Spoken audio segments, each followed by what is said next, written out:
നമസ്കാരം. ഏവർക്കും pre market റിപ്പോർട്ട്സുകളിലേക്ക് സ്വാഗതം. ഇന്ന് ജനുവരി 21, 2026 ബുധൻ.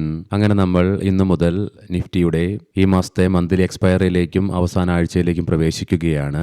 ഇന്നലെ ഇന്ത്യൻ മാർക്കറ്റും ഗ്ലോബൽ മാർക്കറ്റും ഒരേപോലെ കാത്തിരുന്ന ട്രംപ് താരിഫിനെ കുറിച്ചുള്ള US സുപ്രീം കോടതിയുടെ വിധി എന്തായെന്ന് വിശദമായി തന്നെ നമുക്ക് ഈ വീഡിയോയിൽ പരിശോധിക്കാം. US താരിഫുമായി ബന്ധപ്പെട്ട് സുപ്രീം കോടതിയുടെ വിധി വരുന്നതിന് മുന്നോടിയായി നിക്ഷേപകരും മാർക്കറ്റും പുലർത്തിയ ജാഗ്രതയും ഗ്ലോബൽ ബോൺസിന്റെ ഉയർച്ചയും ഇന്ത്യൻ രൂപയുടെ മൂല്യത്തിലുണ്ടായ ഇടിവ് തുടങ്ങി ഒട്ടനവധി കാരണങ്ങൾ മൂലം ഇന്നലെ ഗ്ലോബൽ മാർക്കറ്റിനെ എന്ന പോലെ തന്നെ ഇന്ത്യൻ മാർക്കറ്റിനും അതിശക്തമായ ഇടിവ് നേരിടേണ്ടി വന്നു. എങ്കിലും വിദേശ ധനകാര്യ സ്ഥാപനങ്ങൾ ഇന്നലെയും ഇന്ത്യൻ ക്യാഷ് മാർക്കറ്റിൽ പതിവ് പോലെ തന്നെ 2938.33 കോടി രൂപയ്ക്ക് സെല്ലിംഗ് തുടരുകയാണ് ഉണ്ടായത്. ആഭ്യന്തര ധനകാര്യ സ്ഥാപനങ്ങൾ 3665.69 കോടി രൂപയ്ക്ക് ബൈയിങ് തുടരുകയുണ്ടായി. ഇന്നത്തെ നമ്മുടെ മാർക്കറ്റിലേക്ക് സ്പെസിഫിക് ആയിട്ട് വന്നു കഴിയുമ്പോൾ അനലിസ്റ്റുകളുടെയും എക്സ്പേർട്ടുകളുടെ അഭിപ്രായ പ്രകാരം നിലവിൽ മാർക്കറ്റ് ഓവർസോൾഡ് സിറ്റുവേഷനിൽ നിൽക്കുന്നത് കൊണ്ട് തന്നെ റീബൗണ്ടിനുള്ള ചാൻസുകൾ തള്ളിക്കളയാനാവുകയില്ല. അതുകൊണ്ട് തന്നെ ഇനി നിഫ്റ്റിക്ക് മുന്നോട്ടൊരു പ്രയാണം സാധ്യമാകണമെങ്കിൽ 25,300, 25,400 എന്നീ ലെവലുകൾ അതിശക്തമായി മറികടന്നുകൊണ്ട് ഈ ലെവലുകൾക്ക് മുകളിലായിട്ട് നിലനിൽക്കേണ്ടതായിട്ടുമുണ്ട്. എന്നാൽ നിഫ്റ്റിയെ സംബന്ധിച്ചിടത്തോളം നിലവിൽ 200 ഡേ EMA ഒഴികെ ബാക്കി എല്ലാ കീ മൂവിംഗ് ആവറേജുകളും നിഫ്റ്റി ബ്രേക്ക് ചെയ്ത് ഈ ലെവലുകൾക്ക് താഴെയായിട്ടാണ് വ്യാപാരം അവസാനിപ്പിച്ച് നിലകൊള്ളുന്നതും. മാത്രമല്ല ഇന്നലെ നിഫ്റ്റി അതിന്റെ 200 ഡേ EMAയുടെ തൊട്ട് മുകളിലായിട്ടാണ്, അതായത് 25,160 എന്ന ലെവലിലായിട്ടാണ് 200 ഡേ EMA സ്ഥിതി ചെയ്യുന്നത്. ഇന്നലെ നിഫ്റ്റി ഈ ലെവലിന് തൊട്ട് മുകളിലായിട്ടാണ്, അതായത് 25,171 എന്ന ലെവലിലായിട്ടാണ് സപ്പോർട്ടും എടുക്കുകയുണ്ടായത്. അതുകൊണ്ട് തന്നെ ഇന്ന് നിഫ്റ്റിയെ സംബന്ധിച്ചിടത്തോളം 25,160 എന്ന ലെവൽ ഡൗൺ സൈഡിലേക്ക് ഇമ്മീഡിയറ്റ് സപ്പോർട്ടാണ്. തുടർന്ന് 25,000 എന്ന ലെവൽ സൈക്കോളജിക്കലും, എന്നാൽ 24,800 എന്ന ലെവൽ നിഫ്റ്റിയെ സംബന്ധിച്ചിടത്തോളം ഡൗൺ സൈഡിലേക്ക് ക്രൂഷ്യൽ ലെവൽ കൂടിയാണ്. പ്രത്യേകം ശ്രദ്ധിക്കുക, ഇത് ട്രേഡ് റെക്കമെൻഡേഷൻ അല്ല, അനലിസ്റ്റുകളുടെയും എക്സ്പേർട്ടുകളുടെ അഭിപ്രായങ്ങൾ മാത്രമാണ്. എഡ്യൂക്കേഷൻ പേർപ്പസിനു വേണ്ടിയിട്ടാണ് ഈ ലെവലുകൾ വിശദീകരിക്കുകയും ഉണ്ടായത്. ഇന്ന് ഇന്ത്യയിൽ നിന്നും പ്രധാനപ്പെട്ട മാക്രോ ഇക്കണോമിക് ഡാറ്റകളുടെ റിലീസ് ഒന്നും തന്നെയില്ല. ആകെ ഒരു ഗ്ലോബൽ ഇവന്റ് മാത്രമേ ഇന്ന് പ്രധാനമായും നിലനിൽക്കുന്നുള്ളൂ. അത് ഉച്ചയ്ക്ക് 12:30 UK-യിൽ നിന്നും റിലീസ് ചെയ്യപ്പെടാൻ പോകുന്ന ഡിസംബർ മാസത്തെ ഇൻഫ്ലേഷൻ റേറ്റിന്റെ റിലീസാണ്. ഗ്ലോബൽ മാർക്കറ്റും ഇന്ത്യൻ മാർക്കറ്റും ഒരേപോലെ വെയിറ്റ് ചെയ്തിരുന്ന ട്രംപ് താരിഫുമായി ബന്ധപ്പെട്ടുള്ള US സുപ്രീം കോടതിയുടെ വിധി ഇന്നലെയും മാറ്റിവെക്കപ്പെടുകയാണ് ഉണ്ടായത്. ഇനി ഒരു പക്ഷേ ഫെബ്രുവരി 20 മാത്രമേ താരിഫുമായി ബന്ധപ്പെട്ടുള്ള റൂളിംഗ് US സുപ്രീം കോടതിയുടെ ഭാഗത്ത് നിന്ന് വരികയുമുള്ളൂ. അതുകൊണ്ട് തന്നെ താരിഫ് റൂളിംഗിനെ കുറിച്ചുള്ള അനിശ്ചിതത്വം ഒരുപക്ഷെ അത് വീണ്ടും മാർക്കറ്റിനെ ദുർബലപ്പെടുത്തിയേക്കാം.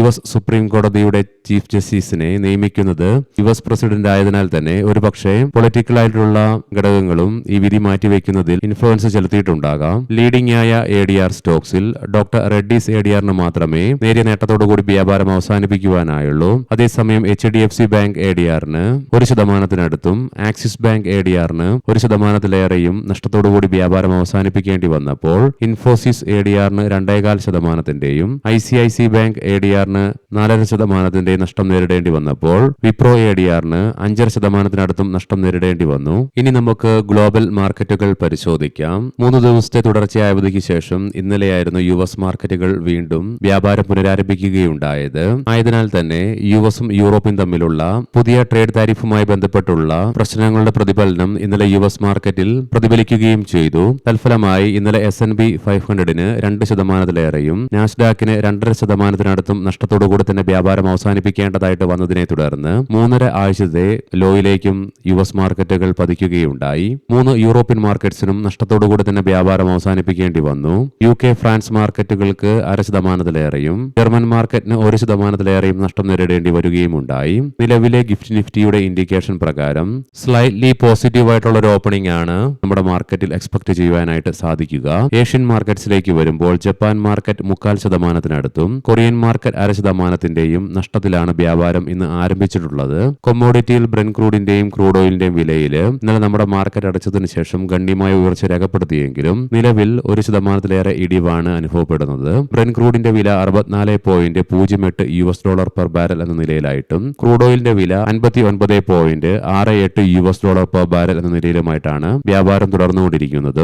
ഗോൾഡിന്റെ വില വീണ്ടും കുതിച്ചുയർന്നുകൊണ്ട് നിലവിലെ റെക്കോർഡ് ഹൈയുടെ തൊട്ടടുത്തായിട്ടാണ് വ്യാപാരം തുടർന്നുകൊണ്ടിരിക്കുന്നത്.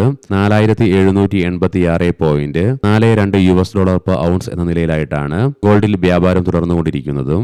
ഇനി നമുക്ക് സ്പെസിഫിക് ആയിട്ട് നിഫ്റ്റിയുടെയും ബാങ്ക് നിഫ്റ്റിയുടെയും ടെക്നിക്കൽസിലേക്ക് പ്രവേശിക്കാം. ഇന്നു മുതൽ നിഫ്റ്റിയുടെ ഈ മാസത്തെ മന്ത്ലി കോൺട്രാക്ട്സിലേക്ക് കടക്കുന്നതിനാൽ തന്നെ ഇന്നത്തോടുകൂടി ഏകദേശം ഓപ്പൺ ഇൻട്രസ്റ്റുകളൊക്കെ നിഫ്റ്റിയിൽ ക്രിയേറ്റ് ചെയ്യപ്പെടുകയും ചെയ്യും. എങ്കിലും PCR 0.59 എന്ന നിലയിലും മാക്സ് പെയിൻ 25,500 എന്ന ലെവലിലുമായിട്ടാണ് നിലകൊള്ളുന്നത്. തുടർച്ചയായി 6 ട്രേഡിംഗ് സെഷനുകളിലെ കൺസോളിഡേഷന് ശേഷം ഇന്നലെ നേരിടേണ്ടി വന്ന അതിശക്തമായ ഇടിവിനെ തുടർന്ന് ഉയർന്നുവരുന്ന സെല്ലിംഗ് പ്രഷറിനെ സൂചിപ്പിച്ചുകൊണ്ട് എബവ് ആവറേജ് വോളിയത്തോട് കൂടിയിട്ടുള്ള ലോങ് റെഡ് ക്യാൻഡിലാണ് നിഫ്റ്റിയുടെ ഡെയിലി ചാർട്ട്സിൽ നിന്നും ദൃശ്യമാകുന്നത്. കൂടാതെ മുൻപ് കണ്ട പോലെ തന്നെ 200-day EMA ഒഴികെ ബാക്കി എല്ലാ കീ മൂവിംഗ് ആവറേജുകളുടെ താഴെയായിട്ടും വ്യാപാരം അവസാനിപ്പിക്കേണ്ടതായിട്ടും നിഫ്റ്റിക്ക് വരികയുണ്ടായി. മാത്രമല്ല നിഫ്റ്റിയുടെ ഷോർട്ട് ടൈം മൂവിംഗ് ആവറേജ് ആയ 10-day EMA 20-day EMAയ്ക്കും 50-day EMAയ്ക്കും താഴേക്ക് പതിക്കുകയും ഉണ്ടായി. കൂടാതെ 20-day EMA 50-day EMAയുടെ തൊട്ട് അടുത്തേക്കായിട്ടും എത്തിച്ചേരുകയും ഉണ്ടായി. തൽഫലമായി RSIയിലും വൻ ഇടിവ് രേഖപ്പെടുത്തിക്കൊണ്ട് 29.27 എന്ന ലെവലിലേക്ക് ഓവർസോൾഡ് സോണിലേക്കും എത്തിച്ചേരുകയുണ്ടായി. മന്ത്ലി ഓപ്ഷൻസ് ഡാറ്റ പ്രകാരം 26,000 എന്ന സ്ട്രൈക്കിലാണ് കോൾ സൈഡിൽ ഏറ്റവും കൂടുതൽ ഓപ്പൺ ഇൻട്രസ്റ്റ് കാണുവാൻ സാധിക്കുന്നതെങ്കിലും 25,500 എന്ന സ്ട്രൈക്കിലാണ് ഏറ്റവും കൂടുതൽ കോൾ റൈറ്റിംഗ് നിലവിൽ കാണുക. അതേസമയം ഫുഡ് സൈഡിലേക്ക് 25,000 എന്ന സ്ട്രൈക്കിലാണ് ഏറ്റവും കൂടുതൽ ഓപ്പൺ ഇൻട്രസ്റ്റ് കാണുവാൻ സാധിക്കുന്നത്. അതേ സ്ട്രൈക്കിൽ തന്നെയായിട്ടാണ് ഏറ്റവും കൂടുതൽ പുട്ട് റൈറ്റിംഗും നിലവിൽ കാണുക. ഇന്നലെ ഉണ്ടായ ഇടിവിനെ തുടർന്ന് ബാങ്ക് നിഫ്റ്റിയുടെ PCRലും ഇടിവ് രേഖപ്പെടുത്തുകയുണ്ടായി. 0.76 എന്ന ലെവലിലേക്കും എത്തിച്ചേർന്നു. മാക്സ് പെയിനും 59,500 എന്ന ലെവലിലേക്കും എത്തിച്ചേരുകയുമുണ്ടായി. ബാങ്ക് നിഫ്റ്റിയിലും ഇന്നലെ നേരിടേണ്ടി വന്ന അതിശക്തമായ ഇടിവിനെ തുടർന്ന് ബെയറിഷ് സെന്റിമെന്റ്സിനെ സൂചിപ്പിച്ചുകൊണ്ട് എബവ് ആവറേജ് വോളിയത്തോടുകൂടി മാത്രമല്ല അപ്പർ ആൻഡ് ലോവർ ഷാഡോസോട് കൂടിയിട്ടുള്ള ലോങ് ബെയറിഷ് ക്യാൻഡിലാണ് ബാങ്ക് നിഫ്റ്റിയുടെ ഡെയിലി ചാർട്ട്സിൽ നിന്നും ദൃശ്യമാകുന്നത്. മാത്രമല്ല ബാങ്ക് നിഫ്റ്റിക്ക് അതിന്റെ ഷോർട്ട് ടൈം മൂവിംഗ് ആവറേജുകളായ 10-20-day EMAകളുടെ താഴെയായിട്ടും വ്യാപാരം അവസാനിപ്പിക്കേണ്ടതായിട്ടും വന്നു. RSIയിലും ഇടിവ് രേഖപ്പെടുത്തിയതിനെ തുടർന്ന് 48.82 എന്ന ലെവലിലേക്കും എത്തിച്ചേരുകയുണ്ടായി. മന്ത്ലി ഓപ്ഷൻസ് ഡാറ്റ പ്രകാരം 60,000 എന്ന സ്ട്രൈക്കിലാണ് കോൾ സൈഡിൽ ഏറ്റവും കൂടുതൽ ഓപ്പൺ ഇൻട്രസ്റ്റ് കാണുവാനായിട്ട് സാധിക്കുക. അതേ സ്ട്രൈക്കിൽ തന്നെയാണ് നിലവിൽ ഏറ്റവും കൂടുതൽ കോൾ റൈറ്റിംഗും ദൃശ്യമാകുന്നത്. 59,500 എന്ന സ്ട്രൈക്കിലാണ് പുട്ട് സൈഡിലേക്ക് ഏറ്റവും കൂടുതൽ ഓപ്പൺ ഇൻട്രസ്റ്റ് കാണുവാൻ സാധിക്കുന്നതെങ്കിലും 59,000 എന്ന സ്ട്രൈക്കിലാണ് ഏറ്റവും കൂടുതൽ പുട്ട് റൈറ്റിംഗ് നിലവിൽ കാണുന്നതും. ഇനി നമുക്ക് ഇന്നത്തെ പ്രധാനപ്പെട്ട സ്റ്റോക്കിംഗ് ന്യൂസുകൾ പരിശോധിക്കാം. മുൻകൂട്ടി ഓർമ്മിപ്പിച്ചുകൊള്ളട്ടെ, ഇത് ഒരു ബൈ ഓർ സെൽ റെക്കമെൻഡേഷൻ അല്ല. സുപ്രീം പെട്രോച്ചം പറയാൻ പോകുന്ന റിസൾട്ടുകളൊക്കെ Q3 consolidated year on year ബേസിസിലാണ്. പ്രോഫിറ്റിൽ 57.7% ഇടിവ് റിപ്പോർട്ട് ചെയ്തപ്പോൾ റവന്യൂവിലും 10% ഇടിവ് രേഖപ്പെടുത്തുകയുണ്ടായി. പേഴ്സിസ്റ്റന്റ് സിസ്റ്റംസ് പ്രോഫിറ്റിൽ 17.8% ഉയർച്ച രേഖപ്പെടുത്തിയപ്പോൾ റവന്യൂവിലും 23.4% വളർച്ച രേഖപ്പെടുത്തുകയുണ്ടായി. ഇന്ത്യ മാർട്ട് ഇന്റർമേഷ് പ്രോഫിറ്റിൽ 55.6% ഉയർച്ച രേഖപ്പെടുത്തിയപ്പോൾ റവന്യൂവിലും 13.4% വർധനവ് രേഖപ്പെടുത്തുകയുണ്ടായി. റാലീസ് ഇന്ത്യ പ്രോഫിറ്റിൽ 81.8% ഇടിവാണ് റിപ്പോർട്ട് ചെയ്തത്. അതേസമയം റവന്യൂവില് 19.3% വർധനവും റിപ്പോർട്ട് ചെയ്യുകയുണ്ടായി. ക്രെഡിറ്റ് ആക്സസ് ഗ്രാമീൺ കഴിഞ്ഞ തവണ ഇതേ ക്വാർട്ടറിൽ 99.5 കോടി രൂപ ലോസ് റിപ്പോർട്ട് ചെയ്ത കമ്പനി ഇത്തവണ 252.1 കോടി രൂപയുടെ പ്രോഫിറ്റാണ് റിപ്പോർട്ട് ചെയ്യുകയുണ്ടായത്. നെറ്റ് ഇൻട്രസ്റ്റ് ഇൻകത്തിലും 13% വർധനവ് രേഖപ്പെടുത്തി. ഷോപ്പേഴ്സ് സ്റ്റോപ്പ് പ്രോഫിറ്റിൽ 69.1% ഇടിവ് രേഖപ്പെടുത്തിയപ്പോൾ റവന്യൂവില് 2.6% വളർച്ചയും രേഖപ്പെടുത്തി. DCM ശ്രീരാം പ്രോഫിറ്റിൽ 19% ഇടിവ് രേഖപ്പെടുത്തിയപ്പോൾ റവന്യൂവിൽ 13.8% വർധനവും രേഖപ്പെടുത്തി. AU സ്മോൾ ഫൈനാൻസ് ബാങ്ക് പ്രോഫിറ്റിൽ 26.3% ഉയർച്ച രേഖപ്പെടുത്തിയപ്പോൾ നെറ്റ് ഇൻട്രസ്റ്റ് ഇൻകത്തില് 15.7% വർധനവും രേഖപ്പെടുത്തുകയുണ്ടായി.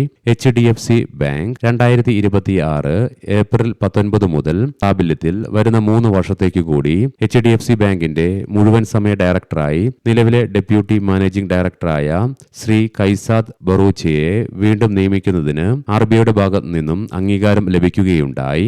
HCL ടെക്നോളജീസ് US പൊതുമേഖലയിൽ ഡിജിറ്റൽ പരിവർത്തനം ത്വരിതപ്പെടുത്തുന്നതിനായി വിശ്വസ്ത സർക്കാർ IT സൊല്യൂഷൻസ് ദാതാക്കളായ കരാഹ് സോഫ്റ്റ് ടെക്നോളജി കോർപ്പറേഷനുമായി കമ്പനി പങ്കാളിത്തം പ്രഖ്യാപിച്ചു. ഏവർക്കും നല്ല ഒരു ട്രേഡിംഗ് ദിനം ആശംസിക്കുന്നു. വൈകുന്നേരം പോസ്റ്റ് മാർക്കറ്റ് റിപ്പോർട്ട്സുമായി കണ്ടുമുട്ടാം. നന്ദി, നമസ്കാരം.